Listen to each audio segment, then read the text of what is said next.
you do the Macarena? Hey, Chipotle. Hey, everybody. Welcome to the Beyond the Backlot podcast, where we talk about some of our favorite movies from the 70s, 80s, and 90s, the great people, places, and artists and creative minds that help bring them to life for us. We've got a fun episode lined up for you here with some great people in the studio from the Backlot crew. We've got Chris Sattel joining us again, Mr. Justin Jackson, Dave Salvi joining us this episode to talk about one of our favorite films, I will say in my top 10, and you guys will get to chime in on where it rates for you. But we are, of course, this week talking about Back to the Future, a fantastic film created by Mr. Robert Zemeckis and Bob Gale, a story that has stood the test of time, that created one of the most successful trilogy blockbuster movie properties for Universal in probably all of their history. And it reaches us all at different points in our life. And we actually were so in love with it that we've got an on-location episode coming up. And you're going to want to check that out at our YouTube channel, where you can catch all of our content. YouTube, search Beyond the Backlot, of course, on Facebook. And you can always keep up with us and subscribe there. Make sure you subscribe, as well as on iTunes, for our fantastic podcasts. Guys, welcome back. Thanks for being here. Glad to be here. Yes, glad to have you. So let's just get right into it. Back to the Future. When I say that, what immediately comes to your mind? Dave Salvi, go. DeLorean. Absolutely. The time machine, the flux capacitor, the exhaust. Exactly. Yeah. Justin Jackson. Well, I think of the time travel paradox. Oh, yeah. You know, like that's the first. I think we all talk an about intellectual. It now. Well, no, we all talk about. Well, the problem with time travel is space-time we continuum. think we all sound really smart, but we just have all watched Back to the Future. I feel like this was the movie that became.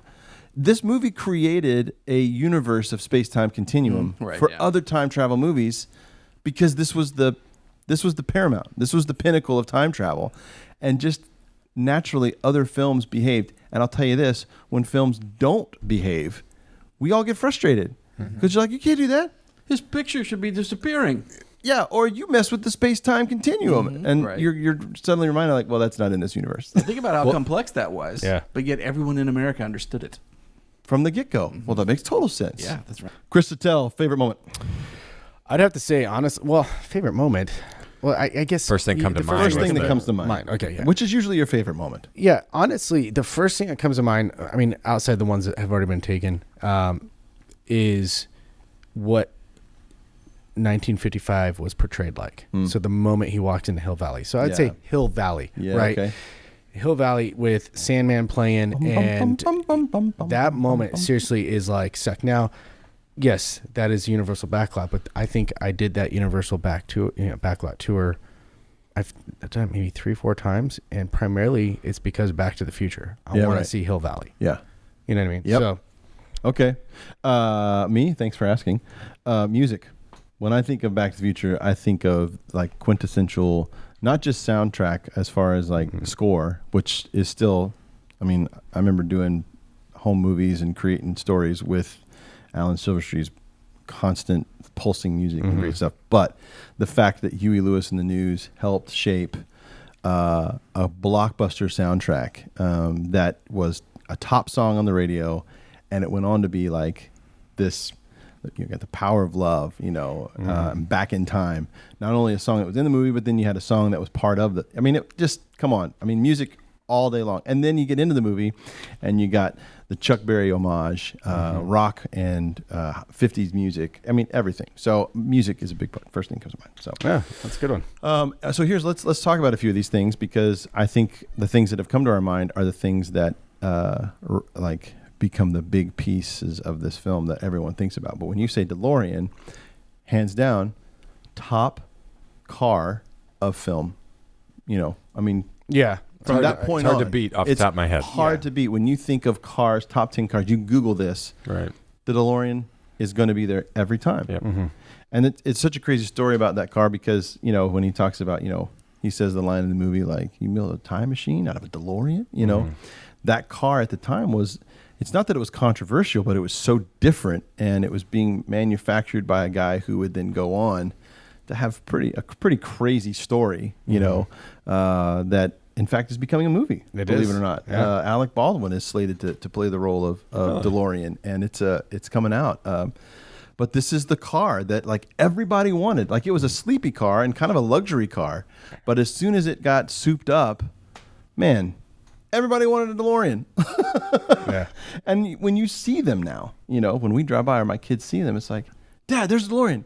There's a time machine, and the one that we get to use. People have committed hundreds of thousands of dollars to emulate this car because of its icon nature, right?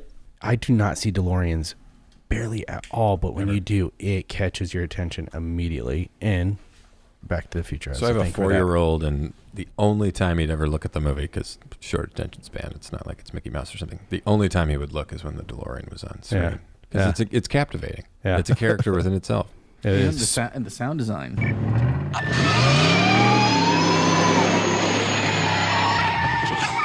Because the DeLoreans don't. No, they don't sound like that. They don't make those noises.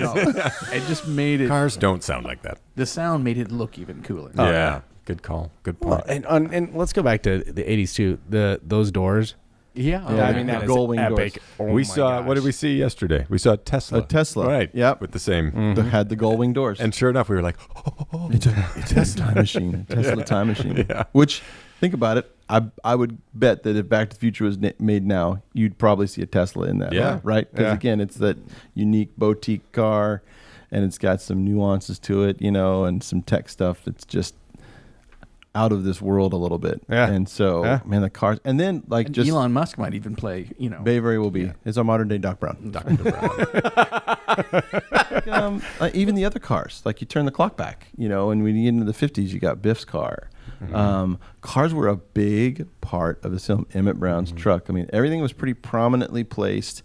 And then Marty's truck, right? Like the quintessential, just epic car for a high school kid to have. The Toyota black truck, all souped up, raised, lifted. Like, cars were a big deal in this film, and it helped really move the story in a unique way that I think other movies that feature vehicles, I don't think really captured what this movie did because of the cars they chose to use and how the cars really pushed the story forward.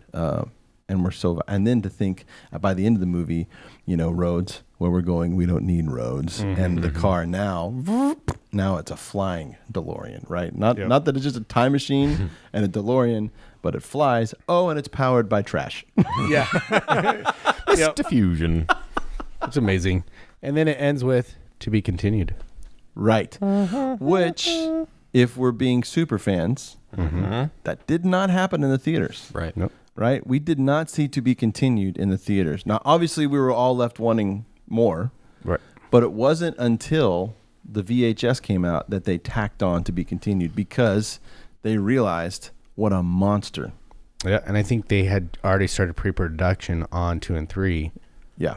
And so, it was, all right, well, this is easy promotion for the sequels. Right, which they end up shooting concurrently, too, for sake of time. And now, you I got to just say, you reflected back on the studio tour. So I moved to California in '88, and so I had already become a huge Back to the Future. I owned it on VHS and, saw it in theaters, and this was the movie. And so when we moved here, I knew I got to go to the backlot studio tour, and I would see Hill Valley, and I would see the car parked, because for years fans were so irate that the DeLorean was just parked on the back lot. Yeah, they had one that was in the in the park itself that you could sit in and take a picture.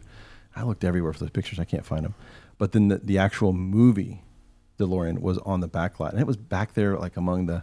I don't know if you guys remember this, but like the A-Team band was there, Columbo's car was there, and you literally just like when the weather and the tram would just drive by, and the guys like, oh, and to your left you'll see the A-Team band, and they'd push the button and it would cue the song, and then next to that is the Columbo thing, and they'd play the random Columbo music, and then of course, and then you'll see the DeLorean, dun, dun, dun, and it's rotting, right? Yeah, just rotting out there in the middle. And it's like, come on. Yeah. And it turns out, I think some fans got a hold of it finally. Yeah. And were able to restore it. So Universal, man, I remember going.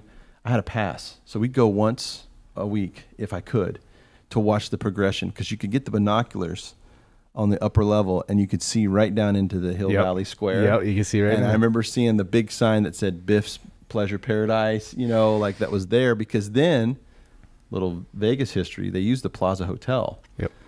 For the exterior stuff. So right really, at the end of Fremont Street there. Yeah. So you could see it. So they would superimpose, the tower up there. So man, I was a big Universal fan because of this movie. Well, and what year did they, not to go on a big long tangent about Universal Studios, but when did they release the Back to the Future ride? Oh man, that's a great question. Do you guys remember this? So that ride, I lost count how many times we did it as a family. That was our absolute favorite thing to do. And I remember when we went back with you, Justin, it was probably 2009, and I was so sad that it was gone and replaced by a Simpsons 3D experience. And it's not to harp on the Simpsons. I love the Simpsons, but the Back to the Future, I'm like, how could you ever get rid of this ride? I had Doc in it. I mean, it was like a fourth film that you got to be a part of. It was amazing. Biff basically steals the time machine again. Got all the time I want. Unlock these gates, Alan. Hasta la bye-bye. You're jumping in and you're trying to chase him down in one of the, I think, long line of DeLoreans, time machines that Doc had built. Yeah. So it opened in 91 in Florida and opened in 93 in Hollywood. And they both closed in 07. Well, that explains why you were weeping the whole time. That is, yes.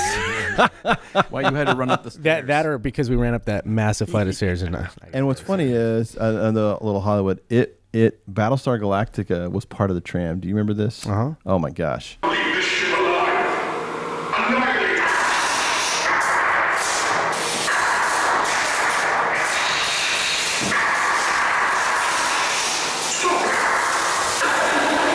Classic tram piece. It was terrible, because by the time back to the Battlestar Galactica, the original, DVD, by the time it had become not a thing, the ride was tired. The tram would go in, and you'd have this show that would happen in front of you, and it was, for its time, it was pretty classic. But that's what it replaced. And then, like you said, ultimately, Back to the Future was replaced by the, it's the IMAX motion capture stuff, which nobody was doing at the time, and now they've completely taken that to a whole new level. But again, these are touch points because of the nature of this film that the fandom has always grown. My kids love it. My kids love watching these films, and they have their favorites that we'll throw in and watch. We bought them so we can download them. So we talked about the car. We got a little sidetracked on the Universal element of this thing, but it's one of Universal's tentpole films. You mentioned your go-to was what? What was your Space Time Continuum? Yeah, just the whole the plot line of time travel. Yeah. So elaborate on that. Well, I think we talk about it a lot now, but no one did before this movie. And it's this intense concept, this it's kind of mind-blowing thing. It was just a theory. And they put it into a movie, right? And everyone got it, understood it, went with it, and then you start seeing it played out in film after film after film. But I feel like it really kicked off. Mm-hmm. Like even Bill and Ted. Yes. Remember Bill and Ted's Excellent Adventure? Yes. They started doing some time stuff. Yes. Mm-hmm. I'm going to remember to put a rubber band, whatever it was.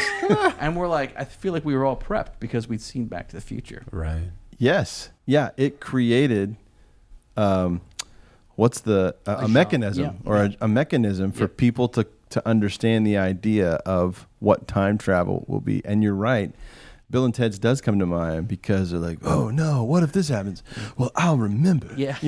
And or when they talk about what number they're thinking of or all this other stuff, and when we go back, we'll do this and I'll leave this right here. I mean, that mechanism was created by this, and I think there's, man, my mind's totally slipping now, but I know there's tons of movies that have captured that, and they've not had to explain it because Back to the Future created it and explained it so well, so that we just leaned into it. And doggone it, you see a movie that doesn't play by those rules, you get hacked because that's so not true. how it works. Yeah, that's so right. true. I know how time travel works. I've seen the movie. Yeah. You're breaking the rules, and it's like, it's not our universe. But it should be. Well, no, I was thinking about the pitch. There's just such a thing as like a high concept movie. Yeah. Right. And this had to be the highest of high concept. Like it's just, okay, so we're going to, part of the plot is that the whole like complicated theme about time travel and about how the time paradox and all this stuff. Oh, and by the way, it's a comedy. Yeah, right. It's like, Right. whoa, okay. No, yeah. That would have been a tough pitch, I think. Yeah. I would argue, God, here I go. I would say that they probably had Einstein's quote of important to make complex things simple. And they used a teenage kid, speaking of mechanisms, a teenage kid and some quirky scientist, and then rolled up all the space-time continuum theory and made it extremely relatable. Yeah. From all the little things. I think that is probably the most powerful, because if it's a high concept and then they tried to make it like some big deal, like the government's involved, it probably wouldn't have worked, or it wouldn't have felt as homey. And they didn't need it. No, They didn't need it. In fact, there are moments where Doc explains it, and it could have come at a very high cost of like, can you connect with this? But the time and the way it was explained, you were right there with them the whole time. Like, You can't change anything. Yeah. Marty, you can't do this. It'll have grave effects, on your future. The least interaction is possible. Like, it's all building these things. But the thing is, you start to see what happens when it does casually. It starts to come to light. And this is where I think it goes one more step, is because, yes, it's high concept. And yes, it does use these tools of a young kid and his friend. And I think it all comes together when we see the real reasons we start to really like this movie is because we see ourselves everywhere in this movie. Right. If you were the young guy who sat on the outside like Marty McFly did, who got frustrated at his parents because, he wanted to live differently than they did. he just wanted a cool car. Yeah, he wanted a cool car and live differently. He wanted to make better choices maybe than they made. But then but yet he's talented and he's afraid, the whole thing about like, what if I put it out there and what if nobody likes it? Like right? How many of us have been crippled by that thinking? Like, I don't want to do that. What if people don't like it? He has that same moment with his dad when he's talking about his science stories. Like, oh no, I couldn't let anybody read these. What if they don't like it? Well, what if they didn't like them? What if they told me I was no good? So we see all of these things. We see ourselves, or we see ourselves where we were threatened by somebody in our lives, someone like Biff, where we've been the product of bullying, or maybe we've been the bully. Like, there's all these pieces at the end of the day. You have a high concept, also, but the truth is, it's a story that we start to see ourselves in. Yeah. Well, and also I think meeting your parents. I think every kid would be like, oh, right. What if I met my parents? You get to hang out with your parents. Yeah. Yeah, that's just a great, and the fact that he can't change anything, and the fact that his mom like kind of takes a liking to him. I mean, that's like, how else could you manufacture that tension? Right. Yeah. Right. It was just so good. Yeah. It was really entertaining. And if you talk about like a what happens next factor, caring about what happens next factor, like Back to the Future just had it. Like what other movie had. And because you knew the stakes were so high, because Doc was planning those, Marty, if you do this. Yeah. The angst of Lloyd created that. Like his ability to create an angst situation, even when he's answering the door and you're like, is he even going to buy the fact that this guy's from the future, No, don't tell me. Yeah, with that thing on his head. It means this thing doesn't work, It's like, I don't care about this. You know what this means? Yeah, right. So that angst of all of that is what fuels it. And gosh, man, when you think back, those key elements that set up, and I gotta believe while they weren't thinking about 2 and 3, they had to have realized there were some cracked doors and windows, because anytime you see a movie, like, I don't know if you guys, when I saw Matrix, the first thing I thought was, the prequels to this story will be epic. How did we get here, right? Yeah. How did this happen? And when you close the book on that first Back to the Future, man, you think, how did Hill Valley become a thing? Or how did this actually play out? How did Doc get his money, or how did all these kind of things where you just these little nuggets are dropped along the way of like there could be something there, and then they just open the door up at 2 and 3. So rapid fire, 1, 2, or 3. What's your favorite? 1. Yeah, Justin. I like 1, but I'm looking forward to the Doc's backstory. Right? The prequel. Emmett Brown. Yeah. I'm just making a pitch for 1. Yeah, let's do that. Physics student. 1 without a doubt. Yeah, I got it. I mean, I'm in the boat with you guys. What's your order? Like in favorites? Oh, it's still 1, 2, and 3. It is. 3 becomes my least favorite. It's not that I don't like it. It's just it went beyond, But I also feel like they still held true to the characters. They held true, and the characters being not just Marty and Doc, but Hill Valley and the story. Like, I would say for me, I loved the continuation of themes. 1, Uncle Joe being behind bars. Yes. Every time. So many of those. In 1, he's Calvin Klein. In 3, he's Clint Eastwood. Yes. All those these little things. things I think were so great. But he gets knocked what was out see, here's why a lot of people harp on 3. For me, it was amazing to have 2 sequels come out so close together. Right. I will never forget that. Year to year. And I'm like, holy smoke! I don't know if that had ever happened before. I will say this: I believe Back to the Future was the first film to do an after the credits. Oh yes, it did. Because at the end of 2. After 2, the Western music kicked in. Yep. And when it said to be concluded. Dude, I actually goosebumps right now because of that. I remember it was the that so first, in my opinion, it was the first after the credits, like stinger, something that's like post credit scene that set up. Yeah. Oh my gosh, this is what's coming, and I gotta wait a year. Yeah. Right. Like you saw all that, and you're like, and the imagery was classic. A 6-horse wagon pulling the DeLorean, those kind of things with that epic Americana Western music. You were just like, if that hook was set, and now I gotta wait. But they did what you want to see with a time machine. They went to the future. They went to the past. Yeah. Like, so to me, 1, 2, and 3 gave you everything. They didn't leave you wanting. They left you wanting more, I would say, but only because you love it so much. Right. But they didn't leave any big gaps of You were like, oh, you had an opportunity here and you didn't take it. Yeah. I'm 1, 3, 2. That's why I asked. Interesting. I find 2 disturbing. Disturbing. Biff really Old Biff or young Biff or 85 different timeline different Biff. timeline Biff. Yeah. Oh, disturbing. Yeah, he's an awful person. Awful. Like the whole with the kids and the ball in the neighborhood and all that. His dad is dead, and it's like I'm like, yeah, it's hard. Well, you feel. I think from how it weaves in and out of different storylines and obviously eras, that it's brilliant in that respect. But I thought that it was tough. It was tough to swallow. Speaking of alternate timeline 85, disturbing. We got to see Strickland's house. Yeah, right. Hey, Strickland! I'm sure the people who live there get slackers.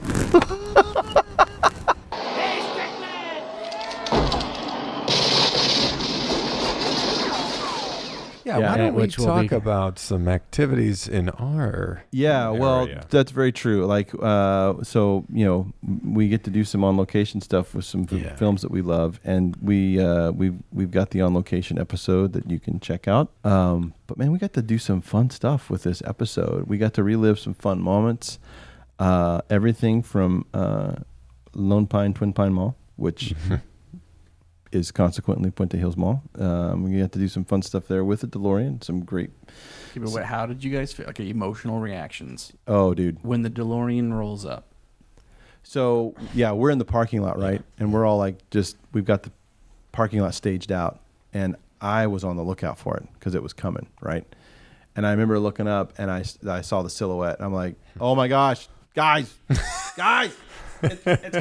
It's here, And so we're all scrambling to catch it coming down, and we're kind of having this moment. Like, very rarely does a DeLorean hop back onto this parking lot and get to do its thing. And so literally for the next 4 or 5 hours in that parking lot, we were Children. We were kids in a candy store, dude. Like, we ran and got a skateboard because that we had to have that, you know. And I'm walking around in the life preserver vest, you know, and I'm just like, you know, I'm holding the remote that Doc had, like all of these things, and it's like, and then like the one thing for me was when we had some effects there to help kind of bring the thing to life, and as the fog's rolling across the top of the DeLorean, dude, it was just like, you have got to be kidding me right now, you know, the bucket list. And for me, driving around the parking lot of the DeLorean was just like, I never, ever in my wildest dreams did I ever think I would be doing this, right? Yeah. Well, and then my favorite part, because I actually didn't get to be there that night, but you told me the story, and you said something that I mean, I'm not even really sure it happened. You guys will I'll have to confirm this, but while you're reenacting the scene with a DeLorean, what happens? Oh, another DeLorean pulls up? Is that what Yes, another DeLorean pulls up. It is confirmed. And he sat there for about 2 hours watching us. Like, we're sitting there, and I'm like, that's another, like, like pulling through the lot around without the bells and whistles and dress of everything. Yeah, it was in good shape. And then it just came out. Pulls and parks, and the guy gets out, and he just stands there with his arms crossed. Like, the whole time, I'm like, how does the word go out on It's the like a bat DeLorean signal. hotline? You know, how does the word get out? You know, like Are they a mating pair? is there a call? You know, but he pulls up and parks and sits there, and it's. I mean, I think to me, there's probably a network of people right around there that know, and I'm sure they're like, there's the guy that always shows up at the mall. They're like, dude, you got to get over here. There's another DeLorean, and he's like, okay, you know, I'm getting over there, right? DeLoreans assemble. Yes, DeLoreans. And then at the end of the night, at the end of the shoot, as we're wrapping up, we pack the truck and the van. We're driving around, and just like a kitty corner is a gas station. And the one DeLorean, the female DeLorean, I don't know, the non-Back to the Future DeLorean sitting there. And then our guy who owns the Back to the Future DeLorean, hang out. I bet they stood there and chatted for... Right.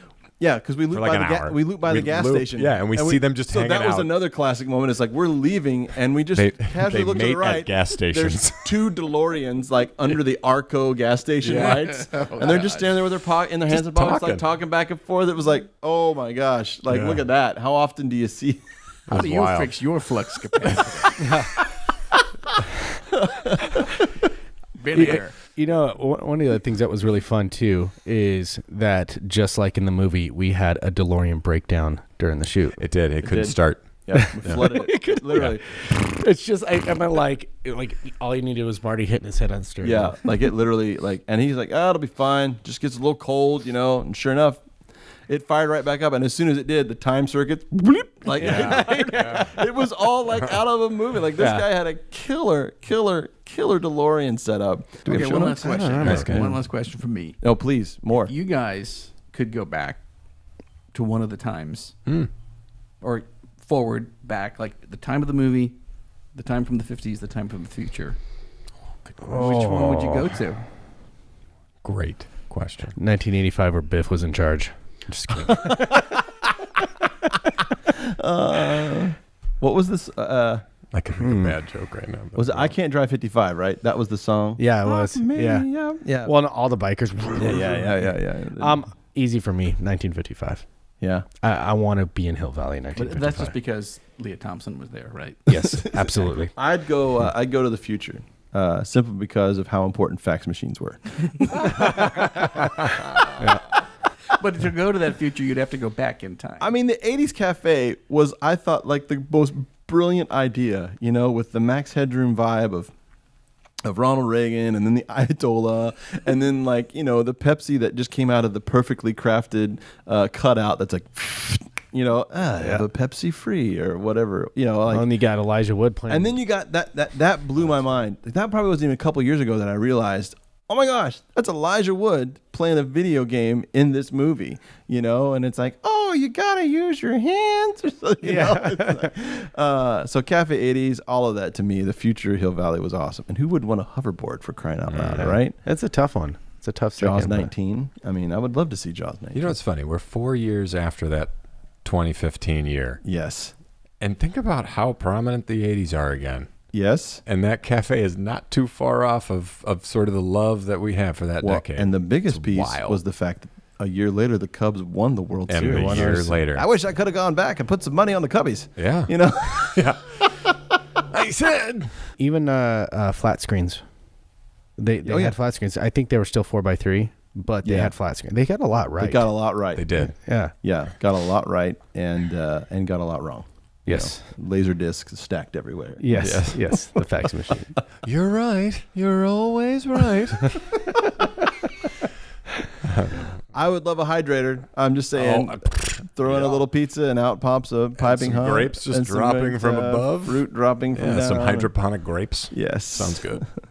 Grapes, fruit, please. Justin, how about you, though? Yeah. You haven't answered yet. Well, you haven't answered. 55. Oh, really? Yeah, I think I'd want to go back to the to the idyllic. You know what the problem is? 3-1. 2015, we know what it actually is. It's hard to reconcile that. Yeah. It's hard to be like, eh. Yeah. But I know I would love to go into the future, that future. Right. Does that make sense? Totally. Hoverboard, as you described it, hoverboards in that universe. Mm-hmm. None of us want to go back to the Old West, I think, because there's no Novocaine or anything. Here's what I think, if anything, this episode teaches us is that we could probably do a part 2 on this, because there is so much in this film, and there's a reason why we did on location stuff, because of what it means to every person that's watched it, why it stood the test of time. Why these locations are so iconic. I mean, going to the high school that we got to go to was great. The mall. I mean, there's some great fun moments in this episode and some great places that we got to see. So I encourage everybody, make sure you go to our YouTube channel and watch the On Location episodes. We had a great time, and we can't wait to put more stuff up there. But for now, we're going to have to wrap up this podcast here in the studio with my good friends Chris, Justin, and Dave. Please be sure to go to our YouTube channel and subscribe, press that little bell, and stay in touch with us for our content that's going to be dropping there, as well as head over to iTunes, subscribe to the podcast. As always, we're on Facebook, so you can like us there. If you got questions, ideas for movies, guests, friends, people, you can go to concessions@beyondthebacklot.com and drop us an email. And of course, always follow us at Instagram and Twitter @BeyondTheBacklot because we want to see and hear from you in those really awesome spaces. But for now, we're going to wrap up this podcast. Thanks for joining us. Dave, you have something you want to add? Oh, okay, great. But thanks for joining us, and we look forward to seeing you around the next time here at the Beyond the Backlot in the studio. Thanks for joining us. We'll see you soon, everybody.